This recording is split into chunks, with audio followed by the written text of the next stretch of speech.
और सभी सभी जी को जय गुरु जी कहते हुए अब मैं श्री शिव महापुराण रुद्र संहिता द्वितीय रुद्र संहिता के द्वितीय खंड सती खंड से 12वें अध्याय का पठन करने जा रही हूँ। विषय है दक्ष प्रजापति का तपस्या के प्रभाव से शक्ति का दर्शन और उनसे रुद्र मोहन की प्रार्थना करना।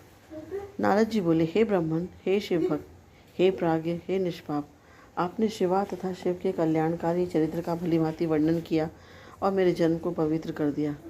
अब आप यह बताइए कि व्रत में दृढ़ता रखने वाले दक्ष ने तप करके देवी से कौन सा वर प्राप्त किया तथा वे शिवा किस प्रकार दक्ष कन्या के रूप में उत्पन्न हुई। ब्रह्मा जी बोले, हे नारद, तुम इन मुनियों के साथ शिव में भक्ति रखने के कारण अत्यंत धन्य हो। उत्तम व्रत वाले दक्ष ने जिस प्रकार तपस्या की तथा वर प्राप्त किया उसे सुनो। मेरी आज्ञा पाकर वे बुद्धिमान महाराज दक्ष प्रजापति उस कार्य की सिद्धि की इच्छा से चित्त को समाहित कर देवी जगदम्बा की उपासना के लिए गए और क्षीर सागर के उत्तर तट पर रहने वाली उन जगदम्बिका को हृदय में धारण करके उनका प्रत्यक्ष दर्शन करने हेतु तपस्या करने लगे। इंद्रियों को अपने वश में करके दृढ़वती उन दक्ष ने देवताओं के 3000 वर्ष पर्यंत नियम पूर्वक तप किया। उन जगन्मयी शिवा का ध्यान करते हुए दक्ष ने कुछ दिन पत्ते खाकर, कुछ दिन जल पीकर, कुछ दिन निराहार रहकर तथा कुछ दिन वायु पीकर उस समय को व्यतीत किया। इस प्रकार वे सुव्रत दुर्गा के ध्यान में संलग्न होकर बहुत समय तक तपस्या करते रहे और अनेक नियमों से देवों की आराधना करते रहे। तब हे मुनि श्रेष्ठ, अहिंसा, ब्रह्मचर्य आदि यमों से युक्त होकर जगदम्बा की पूजा करते हुए उन दक्ष के सामने जगदम्बा शिवा प्रत्यक्ष हुई। तब दक्ष प्रजापति ने उन जगन्मयी जगदम्बा को अपने सामने प्रत्यक्ष देखकर अपने को कृतकृत्य समझा।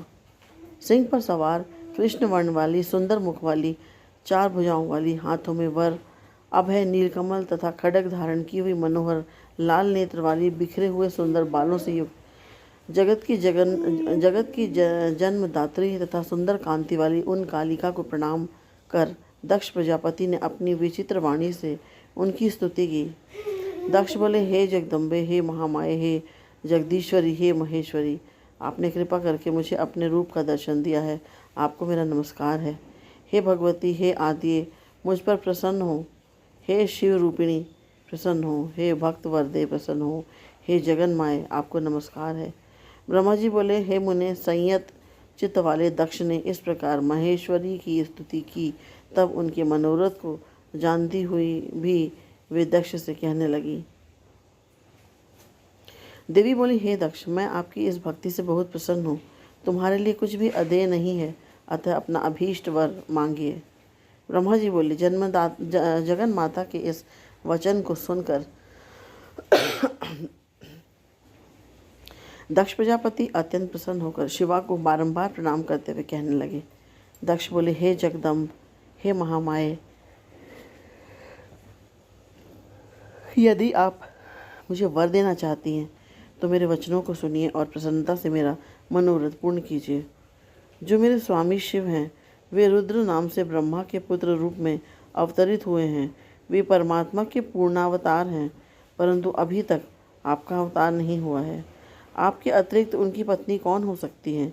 अतः हे शिवे, आप पृथ्वी पर अवतरित होकर उन्हें मोहित करें।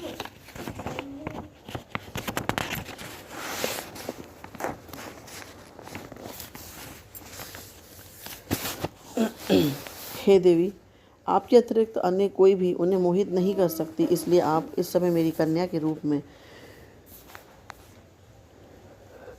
जन्म लेकर शिव पत्नी बने। इस प्रकार उत्तम लीला करके आप शिव जी को मोह में डालें। हे देवी, मेरा यही वर है, आपके सामने मैंने सत्य कह दिया। इसमें केवल मेरा ही स्वार्थ नहीं है, अपितु संपूर्ण लोकों का और ब्रह्मा, विष्णु तथा शिव जी का भी स्वार्थ है। इसलिए ऐसा करने के लिए ब्रह्मा जी ने मुझे प्रेरित किया है। ब्रह्मा जी बोले, दक्ष के इस वचन को सुनकर जगदम्बा मन में उन शिव जी का स्मरण करके हंसकर कहने लगी। देवी बोली, हे तात, हे प्रजापति, हे दक्ष, मेरी सत्य बात सुनिए। मैं आपकी भक्ति से अत्यंत प्रसन्न होकर सब कुछ प्रदान करने वाली हूँ। हे दक्ष, मैं महेश्वरी आपकी पुत्री बनूंगी, इसमें संदेह नहीं। मैं आपकी भक्ति के वश में हो गई हूँ। हे अनग, मैं अत्यंत कठोर तप करके ऐसा प्रयत्न करूंगी जिससे शिवजी से वर को प्राप्त कर उनकी पत्नी बन जाऊं।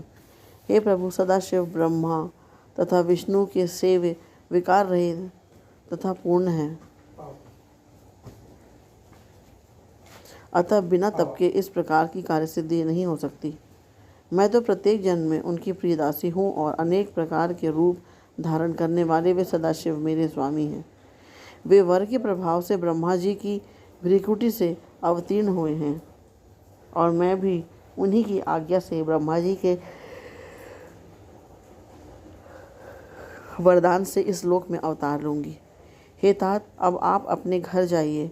मैंने आपकी दूती को सारी बात बता दी है।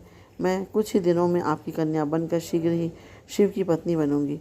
इस प्रकार दक्ष प्रजापति से श्रेष्ठ वचन कहकर और मन में शिव की आज्ञा पाकर वे शिव जी के चरण कमलों का ध्यान करके पुनः कहने लगी। हे देवी बोली, हे प्रजापते, परंतु मेरी एक प्रतिज्ञा अपने मन में सदैव रखना। मैं उस प्रतिज्ञा को तुम्हें सुना देती हूँ, उसे सत्य समझना, असत्य नहीं। यदि आपने कभी मेरा अनादर किया तो मैं अपना शरीर त्याग दूंगी, यह सत्य है। मैं सर्वथा स्वतंत्र हूँ, अतः दूसरा शरीर धारण करूंगी। हे प्रजापते, मैं प्रत्येक सर्ग में आपकी कन्या बनकर शिव की पत्नी बनूंगी। मैंने यह वरदान आपको दिया।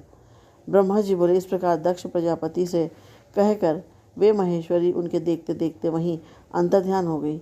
देवी के अंतर्ध्यान होने पर दक्ष भी अपने घर चले गए और यह विचार कर आनंदित हो गए कि देवी मेरी कन्या बनकर अवतार ग्रहण करेंगी।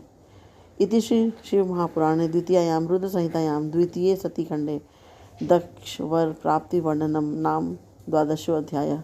इस प्रकार श्री शिव महापुराण के अंतर्गत द्वितीय रुद्र संहिता के द्वितीय सतीखंड में दक्ष वर प्राप्ति वर्णन नामक 12वां अध्याय पूर्ण हुआ।